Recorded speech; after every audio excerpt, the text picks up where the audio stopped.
따라만 하면 되는 민원응대의 정석. 오늘은 친절부터 민원응대 방법까지 알아보려고 합니다. 교육 순서는 친절의 정의와 의무 그리고 사례를 통해 불친절 상황을 살펴보려고 합니다. 이어서 민원 기본응대 요령과 특이 상황별로 민원응대하는 방법을 알아보고 마무리하겠습니다. 먼저, 친절은 익숙하면서도 막연한데요. 친절이란 무엇일까요? 사전적 의미로는 대하는 태도가 매우 정겹고 고분고분함 또는 그런 태도를 말합니다. 상대방을 위하는 마음을 바탕으로 정성된 마음을 담아 응대함으로써 상대방이 편안하고 고맙게 느껴질 수 있도록 지속적인 노력을 기울이는 것이라 할 수 있습니다. 그렇다면 친절 서비스는 무엇일까요? 봉사와 친절로 민원인이 만족해가는 모습을 통해 우리도 기쁨과 보람, 성취감을 느끼는 것입니다. 친절 교육을 하는 목적은 민원인을 응대하는 공직자로서의 기본 자세를 확립하고 민원인들의 편익 증진을 통해 공직사회의 신뢰성을 제고함에 있습니다. 그리고 다양하고 복잡한 교육 수요자의 요구를 반영하고 민원 수요자 중심의 민원 서비스를 실천하기 위함입니다. 또한 교직원들의 친절 마인드 함양 및 민원 고객 서비스의 만족도 향상의 목적이 있습니다. 그렇다면 꼭 친절하지 않아도 되는 걸까요? 친절은 공무원이 꼭 지켜야 할 의무로 법에도 명시되어 있습니다. 따라서 친절은 선택이 아닌 필수입니다. 지금부터 불친절 사례를 보며 무엇이 문제인지 한번 확인해 보도록 하겠습니다. 불친절한 이유를 한번 고민해 봤는데요. 불친절은 상대적인 개념이 있어 주관적일 경우 불친절로 비춰질 수 있습니다. 먼저, 담당자가 친절 서비스 마인드가 없는 경우. 두 번째, 담당자는 충분한 친절이라고 생각하지만 사실은 민원인이 만족하지 못하는 경우도 있습니다. 세 번째는 담당자의 호의를 너무나 당연하게 생각하는 민원인으로 보통의 호의는 친절하다고 느끼지 못하는 경우가 있을 수 있습니다. 또한 담당자는 마음속으로 친절을 외치며 친절하게 응대하려 노력하지만 정작 민원인은 얼마나 노력했는지 알 수가 없어 친절하지 않다고 오해하는 경우가 있을 수 있습니다. 마지막으로 담당자는 최대한 많은 정보 전달을 위해 잘못된 사례 등을 예시를 들며 설명하지만 민원인은 그 예시가 본인의 사례라고 착각하고 화를 내거나 오해하는 경우가 종종 있습니다. 그렇다면 실제 불친절 사례를 살펴보고 무엇이 문제이고 어떻게 해결해야 할지에 대해 고민해 보도록 하겠습니다. 첫 번째 사례인데요. 바쁜 업무 중에 전화를 받은 담당자는 민원인이 원하는 요구사항을 제대로 이해하지 못하고 비슷한 타 부서로 전화를 돌렸으나 연결이 되지 않았습니다. 그러자 민원인은 다시 담당자에게 전화를 걸어 설명하고 설명을 들을 여유조차 없던 담당자는 다시 타 부서로 전화를 돌렸지만 민원인은 결국 민원 서비스를 받지 못했습니다.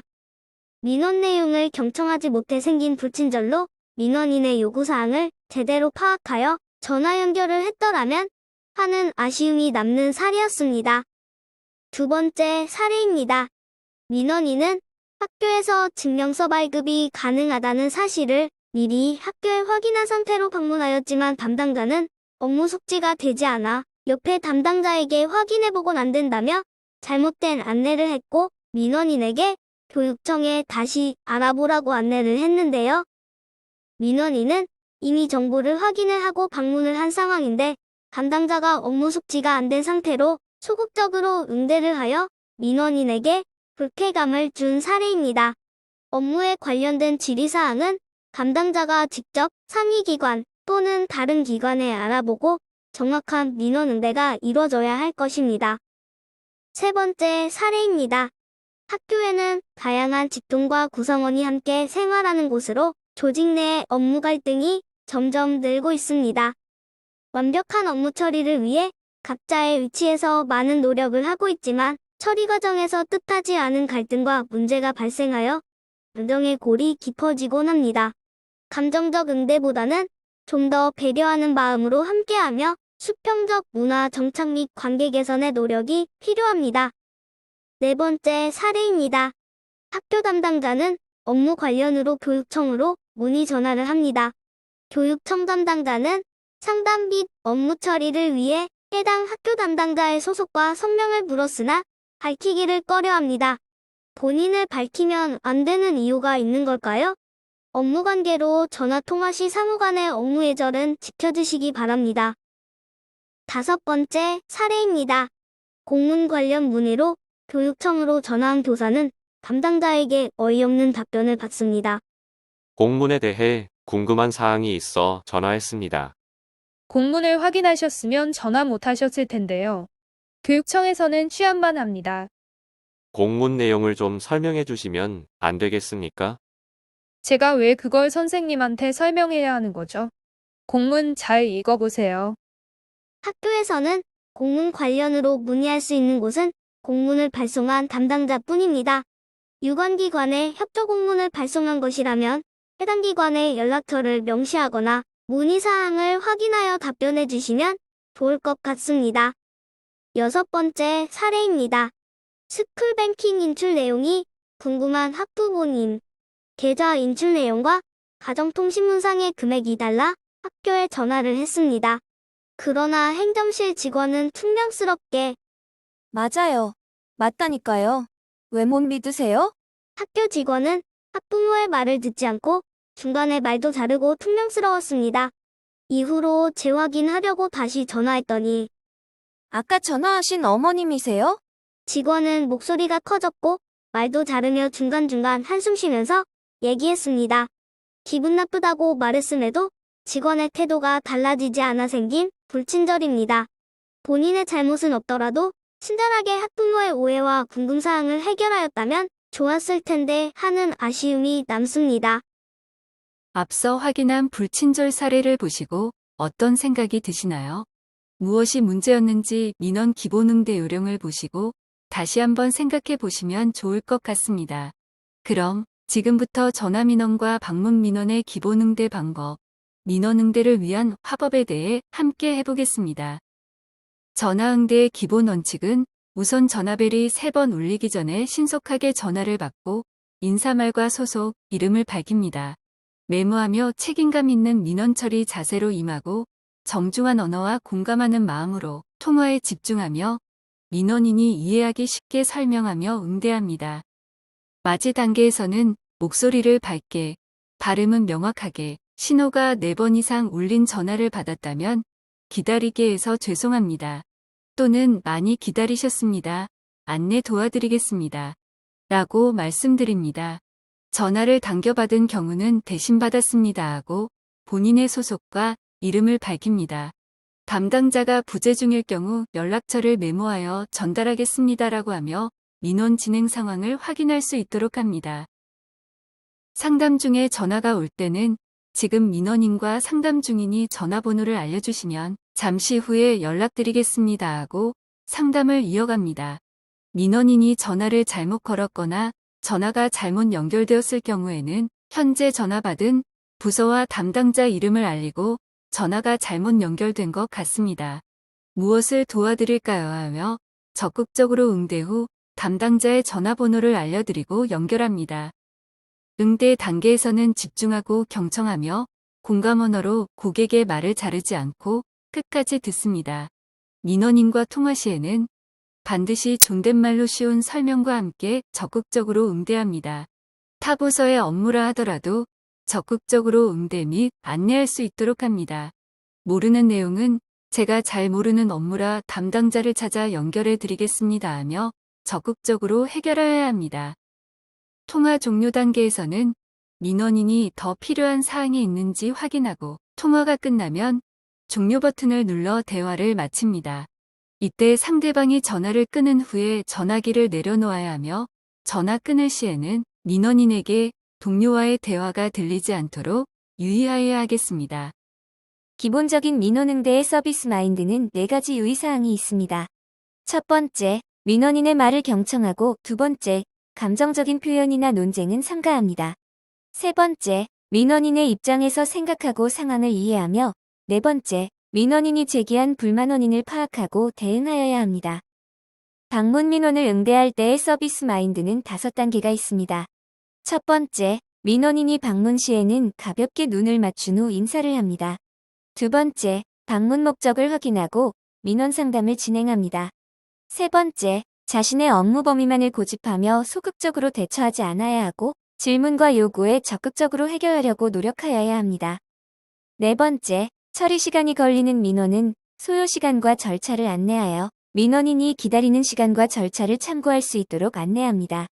다섯 번째, 민원인이 돌아갈 시에는 더 필요한 민원 사항이 없는지 한 번 더 확인하며 공손하게 인사를 합니다. 민원 응대 시에는 호감적인 언어를 사용하여 민원인과의 좋은 분위기를 유도할 수 있습니다.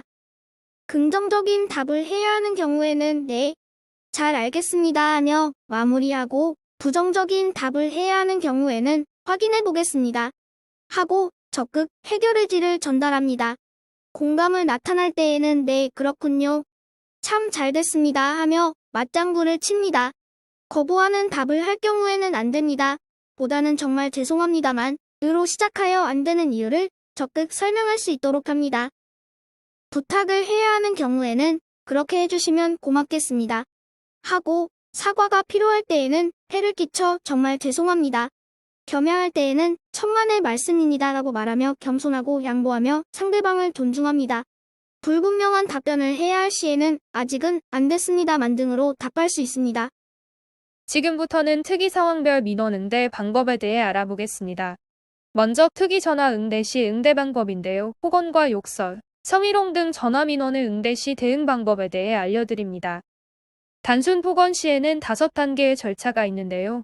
먼저 1단계. 선생님, 화가 나셨겠지만 차분하게 말씀해 주시면 감사하겠습니다. 또는 선생님, 폭언을 계속하시면 정상적인 전화 상담이 어렵습니다. 폭언을 중단해 주십시오. 하며 민원인의 폭언을 중단하도록 진정 요청을 합니다. 2단계. 1차 폭언 중지에도 2차 폭언을 하는 경우. 선생님, 폭언을 하시면 안 됩니다. 지금부터 상담 내용을 녹음하겠습니다. 하고 녹음 고지를 합니다. 3단계. 수차례 경고에도 불구하고 3차 폭언을 하는 경우.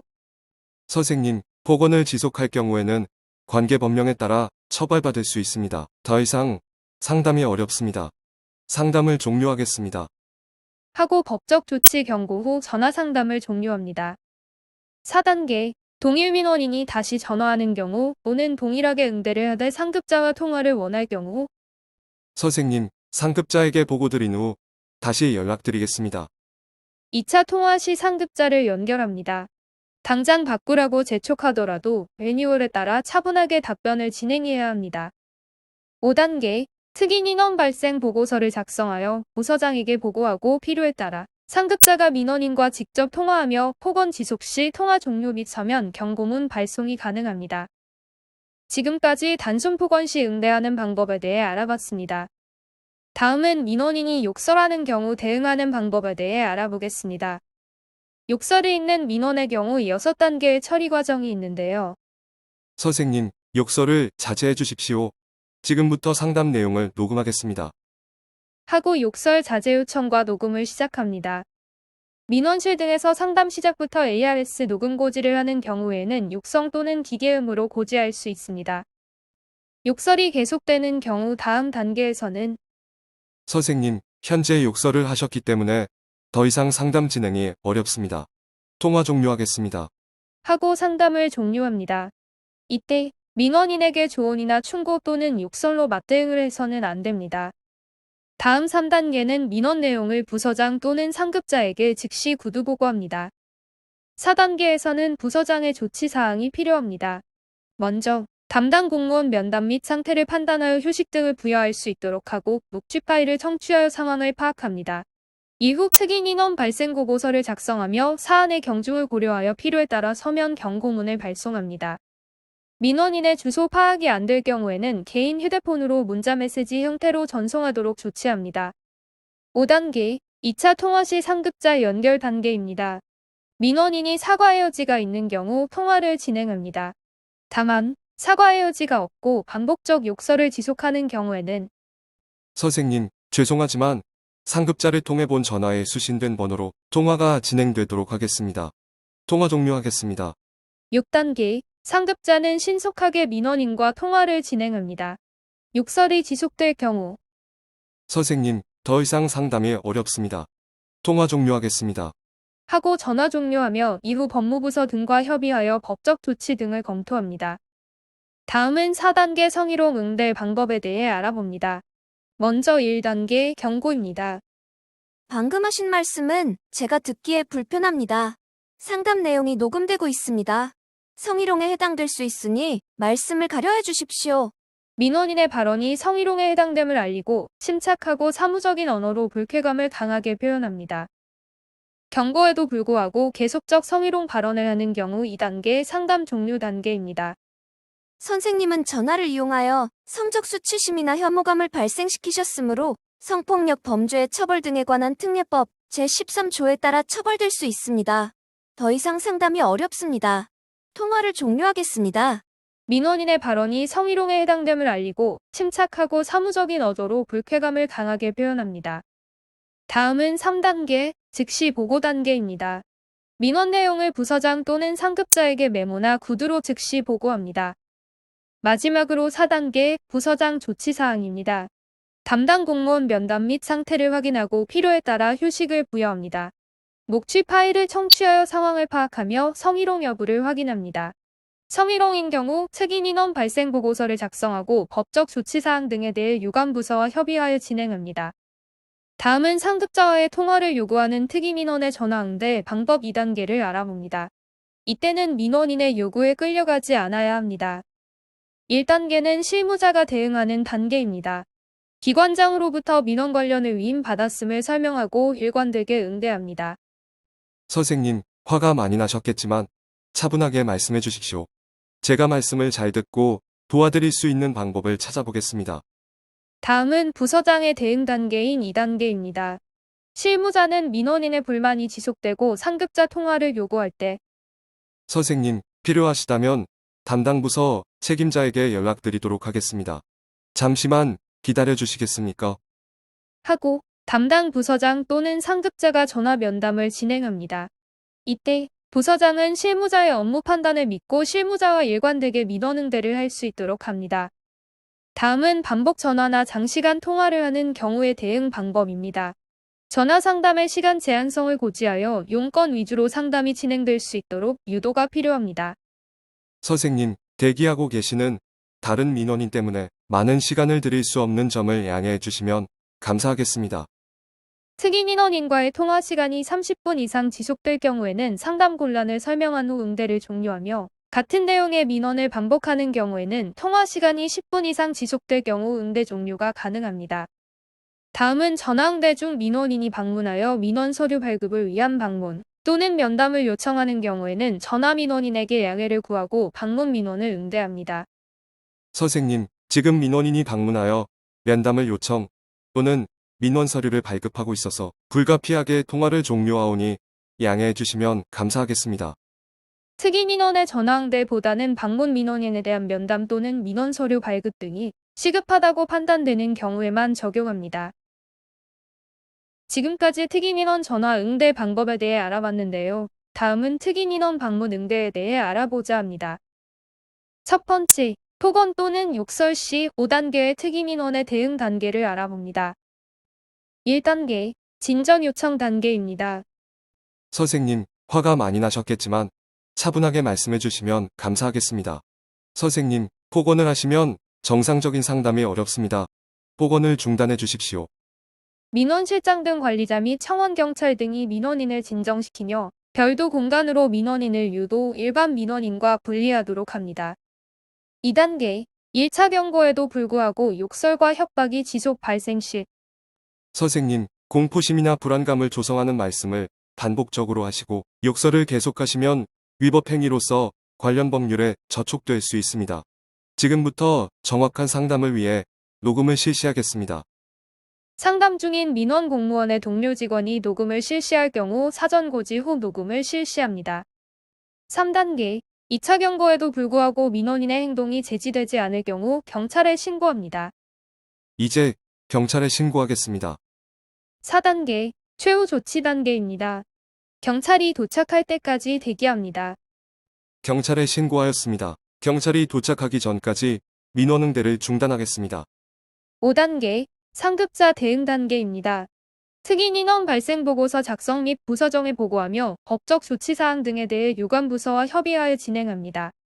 다음은 민원인이 공무원을 폭행한 경우 대응 방법에 대해 알아봅니다. 1단계 진정 요청 단계입니다. 선생님, 차분히 설명해 주십시오. 민원실장 등 관리자와 직원이 함께 민원인을 진정시키며 착석 유도 및 음료 등을 제공하며 안정을 유도합니다. 2단계 경고 단계입니다.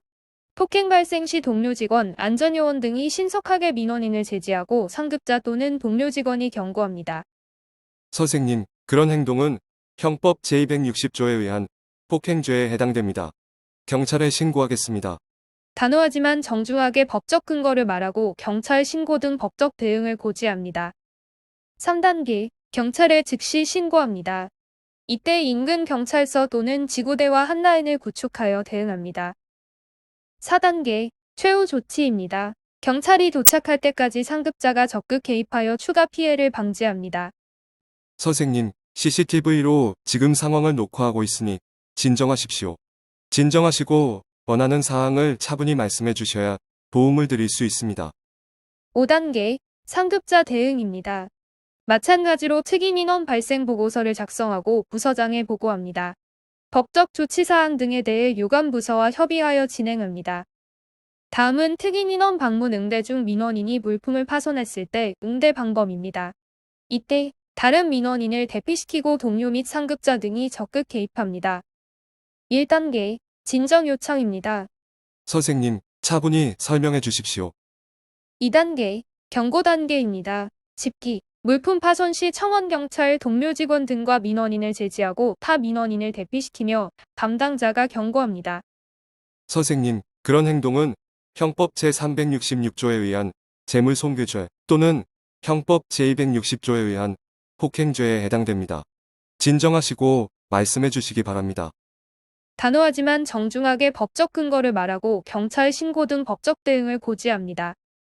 3단계 경찰 신고 단계입니다. 민원인이 진정할 조짐이 없는 경우 경찰에 신고합니다.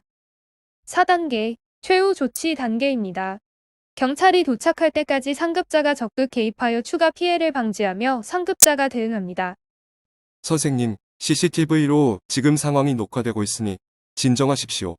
진정하시고 원하는 사항을 차분히 말씀해 주셔야 도움을 드릴 수 있습니다. 5단계 사후 조치 단계입니다. 특임 인원 발생 보고서를 작성하여 부서장에 보고합니다. 법적 조치 사항 등에 대해 유관 부서와 협의하여 진행합니다. 다음은 민원인이 위험물을 소지하여 위협하는 경우 응대 방법에 대해 알아보겠습니다. 이때 해당 민원인을 제지하고 다른 민원인을 빠르게 대피시키는 게 가장 중요합니다. 1단계 경고입니다. 선생님, 지금 하시는 말씀은 형법 제284조 협박죄에 해당될 수 있습니다. 진정하시고 차분하게 말씀해 주십시오. 다음은 2단계 대응 단계입니다. 안전요원 동료 직원과 함께 힘을 모아 민원인 소지 위험물이나 흉기를 사용하지 못하도록 대응합니다. 이 과정에서 위험물을 인지하면 낮은 목소리로 진정을 유도합니다. 그리고 안전을 위해 다른 민원인들을 대피시킵니다. 민원인이 민원실이나 민원인의 몸에 불을 지르는 경우에는 실내 비치된 소화기로 1차 진압하고 소방서로 신속하게 신고합니다. 직원 간 역할을 분담하여 소화기 진압과 소방서 신고를 동시에 진행합니다. 3단계 경찰 신고 단계입니다. 민원인이 진정할 조짐이 없을 경우 경찰에 신고합니다. 4단계 최후 조치 단계입니다. 경찰이 도착할 때까지 상급자가 적극 개입하여 추가 피해를 방지하고 다음과 같이 대응합니다. 선생님, CCTV로 지금 상황이 녹화되고 있으니 진정하십시오. 진정하시고 원하는 사항을 차분히 말씀해 주셔야 도움을 드릴 수 있습니다. 5단계 사후 조치 단계는 이전 대응 단계와 같습니다. 다음은 마지막 특이 상황별 민원 응대 방법 세 번째입니다. 온라인 민원, 문서상 폭언 및 성희롱 등의 대응 방법인데요. 온라인이라 하더라도 전화나 대면 폭언 등에 준하여 대응합니다. 1단계 민원 분류 단계로 온라인 민원상의 폭언 등이 있는지 확인하는 단계입니다. 민원 내용이 있고 폭언 등을 사용한 경우와 민원 내용이 없고 폭언 등만 사용한 경우로 구분하여 분류합니다. 2단계, 경고문 발송 단계입니다. 먼저, 민원 내용이 있고 폭언이 포함된 경우 민원인에게 경고 공문을 통지합니다. 이때 민원의 신과 함께 일부 내용이 관련 법에 저촉될 소지가 있고 폭언 등이 반복될 경우 법적 조치 등을 취할 수 있다는 경고 문구가 포함된 경고 공문을 통지합니다. 민원 내용이 없고 폭언이 있는 경우에는 법적 조치 경고 공문을 통지합니다. 문서 등에 표현된 폭언만으로도 법적 조치 등을 취할 수 있다는 점을 통지해야 합니다. 3단계, 법적 조치 추진 단계입니다. 민원인이 폭언을 지속하여 사용 시 특이 민원 발생 보고서를 작성하여 부서장에 보고하고 법적 조치 사항 등에 대해 유관 부서와 협의하여 진행합니다. 친절과 미소는 나를 명품으로 만든다. 친절이란 어쩌다 하루 연습한다고 해서 나오는 태도는 아닐 것이다. 친절은 저절로 생기는 것이 아니며 훈련하고 연습하고 노력함으로 인해 얻어지는 후천적인 것이다. 이 세상에 무엇 하나도 노력하지 않고서 얻어지는 것은 없다. 항상 긍정적인 생각을 하고 기쁘게 생각하고 매사에 감사하는 마음을 가지고 살며 부드러운 말씨를 선택해서 쓴다면 우리는 미소의 주인공이 될 수 있을 것이다. 결국 미소의 크기는 행복의 크기와도 비례한다. 지금까지 친절 기본응대와 불친절 사례를 통한 해결 방법, 그리고 특이 상황별 대응 방법을 알아보았습니다. 경청해 주셔서 감사합니다.